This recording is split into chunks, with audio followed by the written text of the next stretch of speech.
once even I experienced being in a yatra where things got very complicated, very difficult, and the relationship between devotees got difficult, everything got very difficult.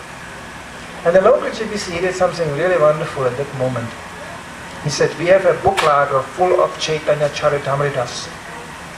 So tomorrow a marathon starts and everybody goes out. It didn't make any sense because we had to maintain temples and so many things were going on. But he said, no, everybody goes out.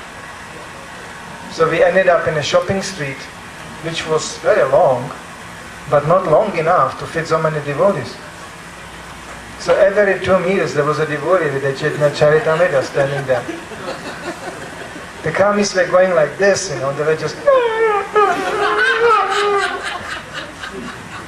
I met at the end of the shopping street, I was standing at the end, devotees drove whole pallets of books into the shopping street.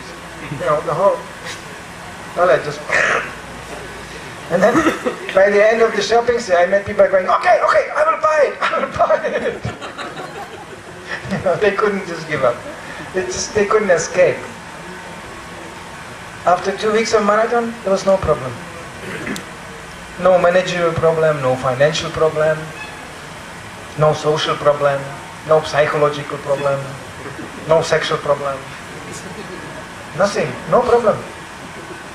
So that's always like this when we have these marathons.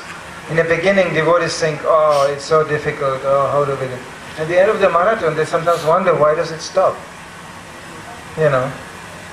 What is austerity here? So it's obviously pointing out in the same direction, where the protection is, where everything is. Prabhupada made these books, he said books are the basis. And this is not just philosophical meant.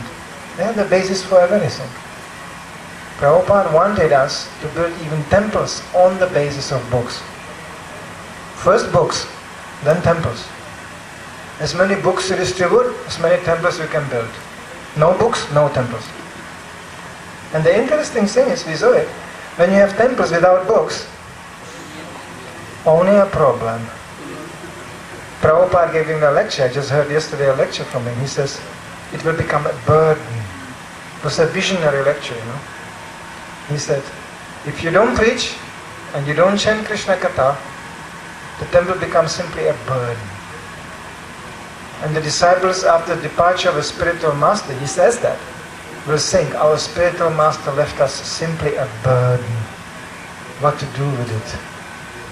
And that comes when you don't preach. Srila Prabhupada liked temples, big temples, but full of devotees. He said even these temples should not be full of devotees. They should be full of books. And then the devotees asked him, well, Prabhupada, where will the devotees live? Where will the devotees sleep? And he said, if they want to sleep, they have to distribute the books. And he was always ahead with translation and publication. So always the book distributor is always behind, trying to catch up with Prabhupada writing, translating and publishing.